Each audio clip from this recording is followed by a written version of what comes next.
we're going to talk about something that all families deal with, and that's difficult behavior. I get families all the time really frustrated because what they're doing isn't working, or their methods have worked with one kid but not the other. So there's some great strategies for dealing with behavior.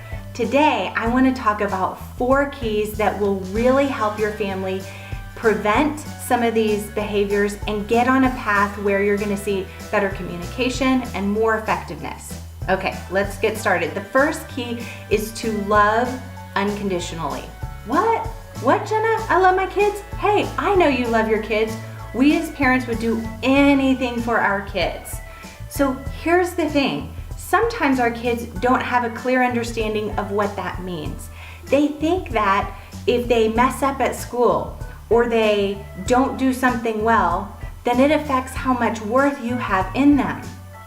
Other times kids can feel that if they do well or they do achieve, that they have more worth or more value or more love in your eyes. Now, we know that's not healthy because unconditional love is there regardless of behavior. We can be disappointed in behavior, and it is right for parents to set boundaries and to set things back on a good course for our kids. But as far as their worth or their love, it is unconditional. Letting your kids know this is really essential because kids that feel their value is based on their behavior are very insecure. And that insecurity starts spinning off in all kinds of behaviors we don't want to see. Now, the second key is to be consistent. Make your words golden. In a nutshell, that means do what you say. Now, I get it. Sometimes I say things in the moment I wish I hadn't said. We make mistakes, and sometimes you go back and you correct it. But for the most part, consistency is so important. In fact, I call that the most important ingredient in healthy parenting. So, what does that mean? I need to be consistent with my spouse. I need to be consistent in my words. I need to follow through on what I say. In doing that, you will give your kids a sense that they can trust you. Even if they don't like what you've said, they know that they can count on you to be true to your word. And that helps kids feel safe. It also is going to lessen their chances for manipulating and aggravating you and kind of approaching you at a weak moment. So how do you do that? Well, I tell people setting up some non-negotiables and having a family mission statement is so important.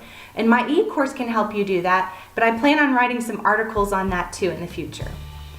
The third key is to set up some proactive approaches for dealing with behavior. Let's say morning is a time that you struggle with because your kids are, scrambling to get their shoes, or they're constantly forgetting their lunch boxes or whatever. It's just not running well, and then we end up late to school. Now, if you know that that's an area that you are consistently having trouble with, what can you do to set things in course to prevent that? Is it packing lunches the night before, setting out clothes? Maybe it's a list of expectations that kids need to do. The best way to deal with behavior is to prevent the behavior.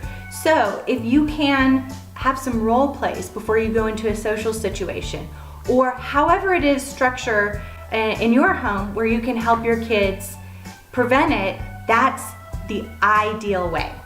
Now, the fourth key takes a little bit of different thinking, and here's what it is. Flip discipline on its head. What? Okay, I'll tell you what I mean. If you're like me, I was schooled in the approach of you do something wrong, and so now you have a punishment. You go to your room, or you're grounded, or whatever it is. And that punishment may or may not have anything to do with what the action was. Now, here's how I flip discipline on its head. Rather than reacting to the behavior, we want to set up the expectations ahead of time, and then those privileges are enjoyed when the behavior is, or the expectations are done. Here's what I mean. I call this rights, responsibilities, and privileges. Kids get their rights and their privileges mixed up constantly. But I should be able to play my video game, or how come you won't let me go to that birthday party? Whoa. My kids sometimes need a reminder that they have the right to be loved. They have the right to be cared for. They have the right to be heard and listened to and supported in their education and for their health to be taken care of. But they have privileges in our home that are not their rights, but they're there to enjoy, like playing on video games, going to birthday parties, going on family vacations. All of these things are wonderful and I want my kids to enjoy them.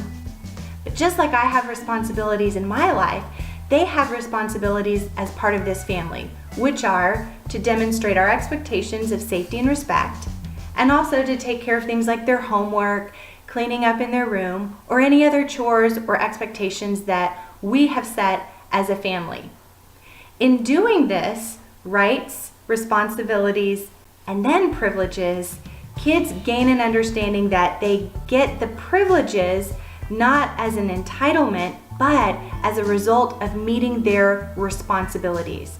This can also help lots of battles from ending in the home.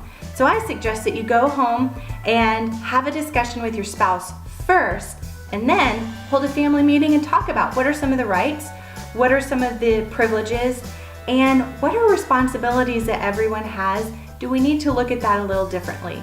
These 4 keys: love unconditionally, consistency, proactive approaches, and flipping discipline on its head, I know will smooth out the path for your family. Thanks for listening. This video was created with the intention of providing accurate, professional, and awesome advice on the subject. But if expert assistance or counseling services are needed in your life, go out and get it.